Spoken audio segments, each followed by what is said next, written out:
Hello everyone, welcome to a new video. Today we're going to take a look at mathematical induction. So mathematical induction is something that can be a bit hard to understand at the beginning, at least the principle behind it, but we're going to take a look at it step by step. And well, maybe first of all, let me mention mathematical induction is something that is used to prove mathematical statements. So not any mathematical statement can be proved by using induction, but quite a few. And we're going to take a look at an example. So, because that's also the best way to understand induction. And the example, so the claim that I would like to prove with induction is already written down. So the claim is that for all natural numbers n, so all natural numbers n, this is the set 1, 2, 3, 4, and so on and so on. So the set of all these numbers. For all these numbers, this equality here holds. So the sum here and this sum here is simply the sum of all positive integers from 1 to n. This sum here equals 1/2 times n plus 1. So I would like to prove this equality. So let's start. Here and also in general, the first thing that you do when you show something by induction is you show that whatever you would like to show is true for the smallest element it is supposed to be true. So in our case, we want to prove something for all natural numbers n. So the smallest element in the natural numbers is the number 1. So that's why we try to find out if this equality is true for the number 1. So this is the part where I write basis. So n equals 1. This is our smallest element. So, and I can simply put number 1 into the equation to show that the equation is true for number 1. So if I do this, I put 1 instead of n in the equation. On the left side, I have the index starting by 1, ending by 1, so this gives me only 1. So the left side equals 1, and now the right side also equals 1, because 1/2 times 1 times 1 plus 1, well, you can easily see it, this is also 1. So yeah, the equation is true for the smallest element. Now we have to show that the equation also holds for all the other elements, and this is the part where it gets a bit harder. So, and to show that the claim is true for all the other natural numbers, we first start by assuming that our claim, so our equality that I will name star, we assume that star is true for some n in the natural numbers, so for 1n in the natural numbers. And this part might seem a bit confusing because we actually want to prove exactly this equality for all the natural numbers n, and now we just assume that it is true for some natural number n. Well, some arbitrarily and fixed natural number n, we simply assume that this is true. So why do we do this? Well, imagine you would like to know if the equality is true for 15.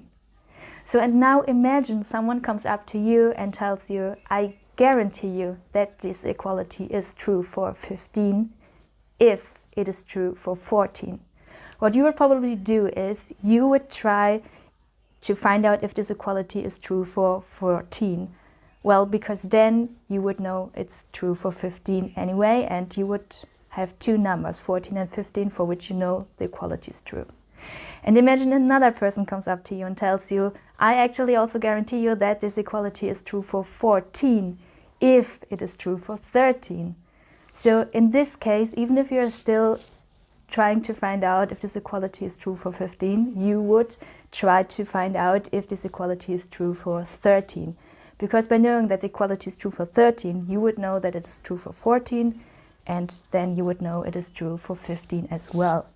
So, might sound a bit confusing, but this is somehow how the principle of induction works.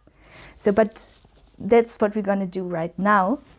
So we actually do exactly what I tried to explain right now, but in a more general way. So we assumed that the equality is true for a natural number n.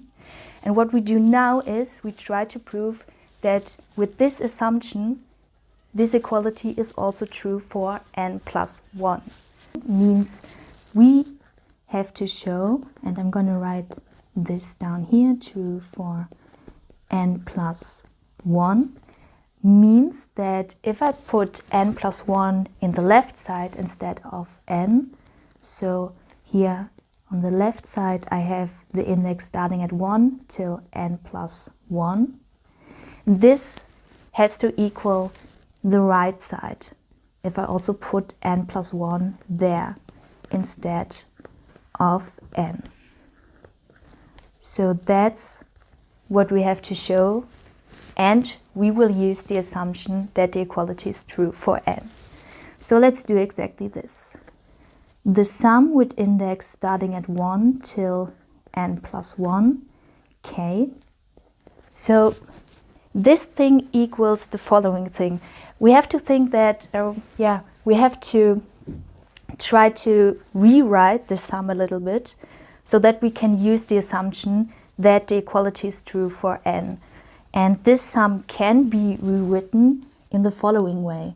So this is the same as the sum that goes from 1 in the index till only n.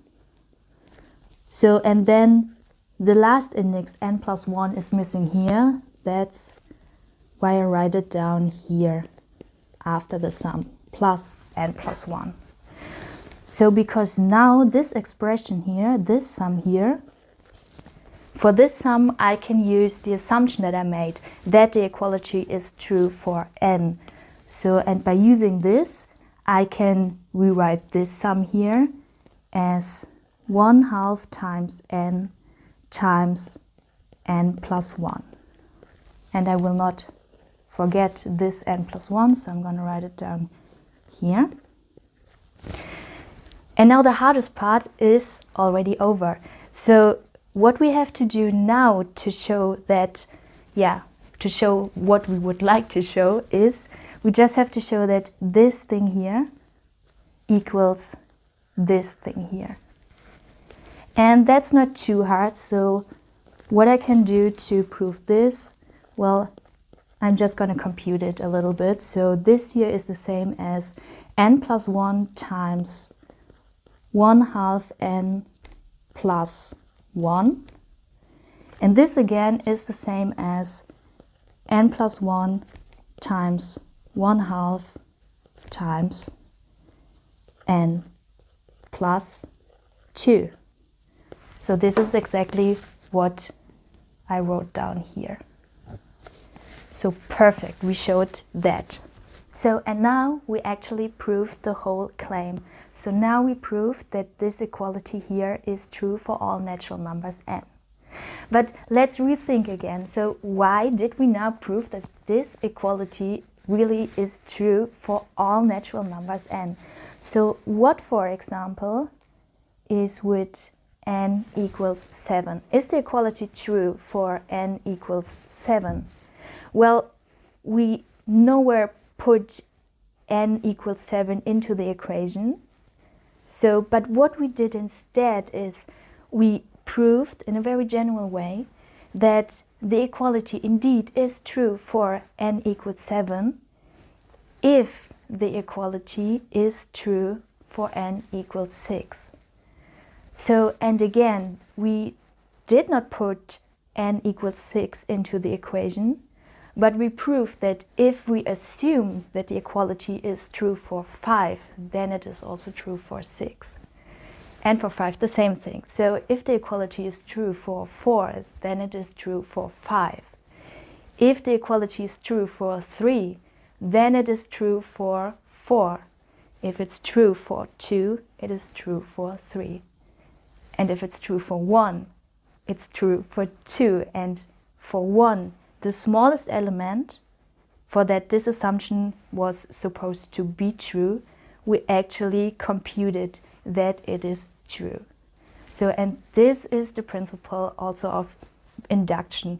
You see, like by proving it for number 1, so, or in general for the smallest element, and then by showing that if you assume that it is true for n, that then it is also true for the next bigger element, n plus 1, you proved it for all natural numbers.